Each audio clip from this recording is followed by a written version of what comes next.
Assalamualaikum warahmatullahi wabarakatuh. Sahabat-sahabat, guru-guru dan para pelajar serta ibu bapa yang di luar sana. InsyaAllah hari ini saya nak menceritakan tentang isu semasa. Bagaimanakah kehidupan kita semasa PKP ini, di mana anak-anak kita banyak duduk di rumah, tidak dapat keluar, dan kita sentiasa dapat melihat tingkah laku anak kita. Jadi ketika di sekolah, ibu bapa sering menyalahkan guru-guru, cikgu-cikgu kerana gagal mendidik anak mereka. Tetapi hari ini kita telah melihat di mana ibu bapa sendiri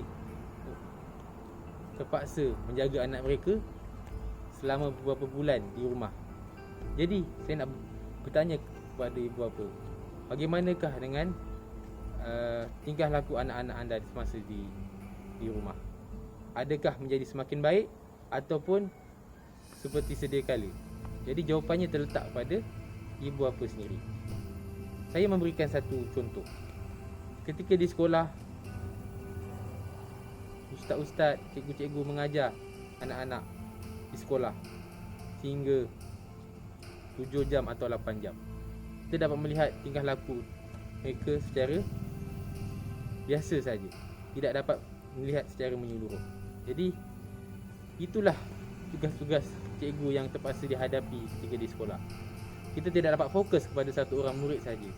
Jadi ketika di rumah, ibu bapalah yang memberikan tumpuan kepada anak-anak mereka. Seperti jika sebelum ini mereka tidak pandai untuk membaca, jadi itulah tugas-tugas ibu bapa di rumah untuk mengajar mereka membaca. Ataupun sebelum ni mereka tidak pandai untuk mengaji Al-Quran, di situlah tugas-tugas ibu bapa untuk mengajar mereka, supaya satu hari nanti bila mereka balik ke sekolah, mereka akan menjadi orang yang terbaik. Anak-anak, abang-abang, adik-adik yang saya hormati sekalian, jadi kita lihat sekarang ni banyak challenge yang merosakkan akidah dan meruntuhkan akhlak seorang manusia. Jadi saya ingin berpesan kepada ibu bapa dan para pendidik di luar sana, apakah solusi ataupun penyelesaian yang kita boleh buat untuk menyelesaikan masalah-masalah keruntuhan moral di kalangan murid ini. Dan saya juga berpesan kepada anak-anak juga, tolong janganlah buat sesuatu perkara yang boleh menghancurkan harapan ibu bapa dan boleh merosakkan maruah kita sebagai manusia. Jadi oleh itu, tolonglah fikir sebelum melakukan sesuatu perkara itu, adakah ia memberi faedah ataupun akan memberi mudarat kepada kita. Oleh itu, sebagai kesimpulannya, saya ingin pesan 3 perkara. Yang pertama, kepada anak-anak di luar sana, tolong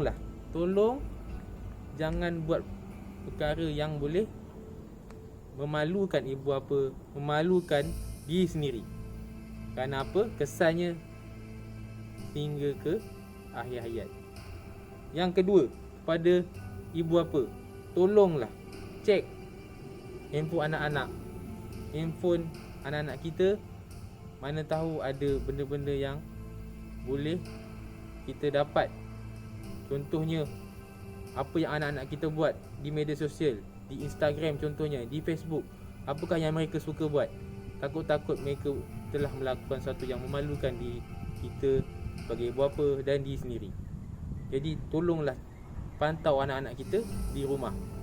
Dan yang ketiga, kepada guru-guru juga, bantulah ibu bapa yang di rumah.